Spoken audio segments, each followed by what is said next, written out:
Hi guys, welcome back to my channel. In today's video, we're going to make some delicious and wholesome Sheera.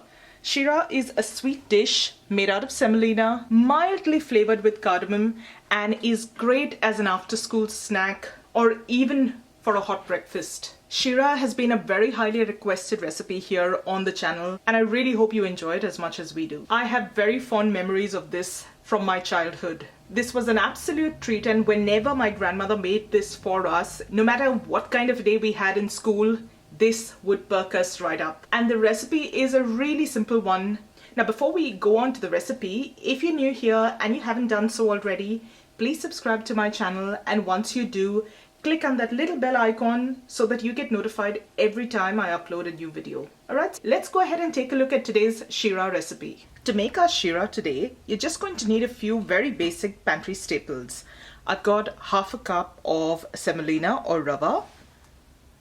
This is just the coarse semolina. I've got a quarter cup of sugar. Now, I've used a quarter cup of sugar here because this is how sweet my husband likes it. If you're trying to cut down on sugar, you can definitely use a little less than that. Absolutely no problem whatsoever in reducing this a little. Or if you'd like it even sweeter, you can by all means go ahead and increase the sugar as well. Over here, I've just got about a tablespoon each of dried fruits. I've got a tablespoon of sultanas and a few almonds that amount to about a tablespoon's worth of chopped almonds. But you can add as much or as little as you'd like. And I've got a little cardamom powder here, just seeds from the green cardamom pods that I've coarsely ground. I've got about 3 pods worth of seeds over here.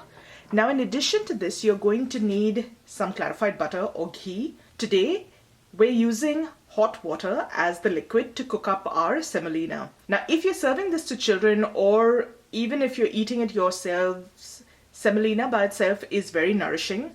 If you want to amp up that nourishment level, you can definitely use half water, half milk, or even all milk to cook that semolina in. That's perfectly fine.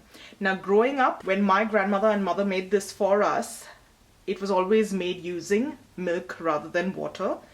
And to make it a little more interesting for us, she'd always use a couple of drops of food color.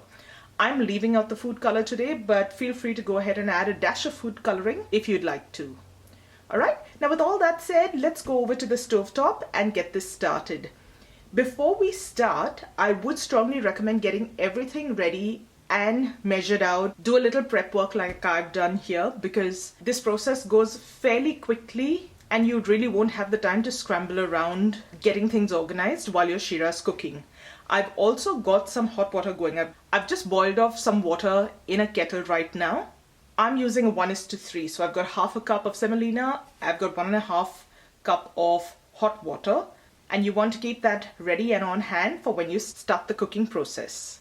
So we're going to start off by dry roasting our semolina or rava. I've just got a regular stainless steel pan heating up right now. You don't really have to wait for it to come to temperature or anything because it will eventually warm up. In there, I'm just going to add the semolina. We're just dry roasting it. Now dry roasting adds a beautiful nutty aroma and flavor to the dish. Now you want to keep a close watch on it and stir it around, toss it around from time to time so that it doesn't get too much color on one side. While the color will change a tiny bit, go by smell. When you start smelling a nice nutty aroma, you're ready to go. You really don't want this to change too much color. And I'll show you as we're roasting ours. I've got my pan on medium heat here. Once your semolina gets nice and roasted and has developed a beautiful nutty aroma, you're ready to proceed with the rest of the cooking. And we're going to continue cooking in that same pan. So in here, I'm just going to add about a tablespoon of ghee. And we're going to stir that around, let the ghee melt and infuse all that beautiful flavor into the rava.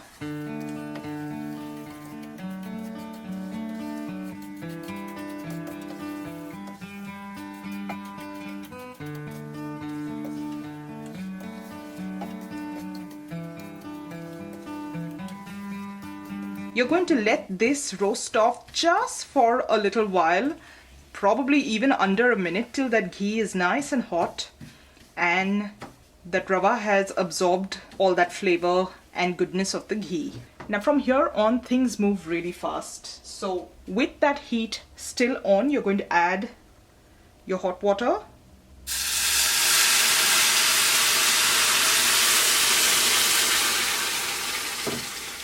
And I'm going to go in with my sugar as well. You're going to stir that all around.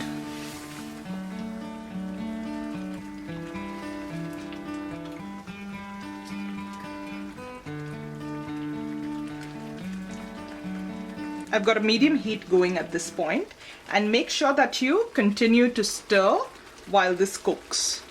At this point, I'm going to go in with my dry fruit and my cardamom powder as well, because this is going to be ready literally in front of your very eyes. You're going to stir that through to mix it, and you're going to cook this off for a couple of minutes or until all that liquid has been absorbed. It doesn't take very long because the pan that I'm using here is a slightly wider pan.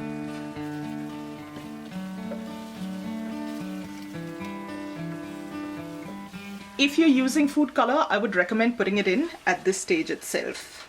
At this point, you can see that most of that liquid has been absorbed. I'm going to turn the heat to low and continue cooking this off till it dries off a little bit more. Now, how dry or how wet you want to leave your sheera is also another matter of preference. We like ours to be nice and light and to a certain extent fluffy. I don't like it to be very wet and soggy, but that's just my preference. Now you can see it is coming away from the pan, and literally if I run that spoon around, like you can see here, it would very easily form a little ball. That's when you know your sheera is ready. I'm going to turn the heat off now and add just a tiny bit, maybe about a quarter tablespoon's worth of ghee again. That's about a teaspoon or so. This just enhances the flavor overall. Stir that through so that all that ghee is well distributed. And your sheera is ready to serve. I'm just going to take this off the heat and we're ready to plate up.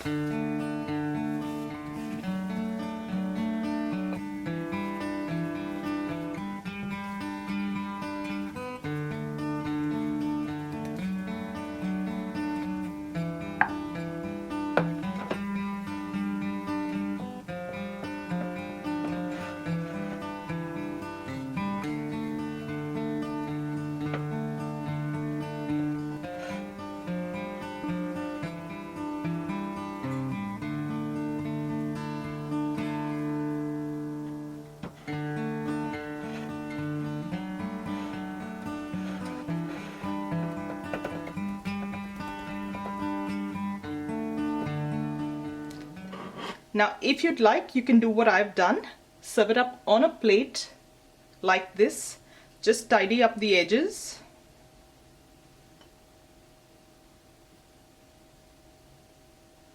Now, if you'd like, you could do what my grandmother used to do. And just using a spoon,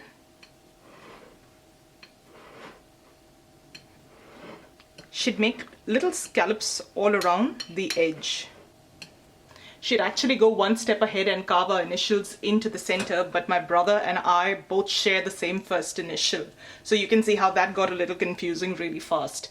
Now, you can serve the sheera up either like that, or what we tend to do nowadays is just serve it up in a nice little bowl with no fuss at all. These are two different ways that you can serve up your sheera. Now, the beauty of the sheera is it can be enjoyed either hot or at room temperature as well. So I hope you enjoyed today's recipe, and if you did, don't forget to give this video a thumbs up and share it with family and friends.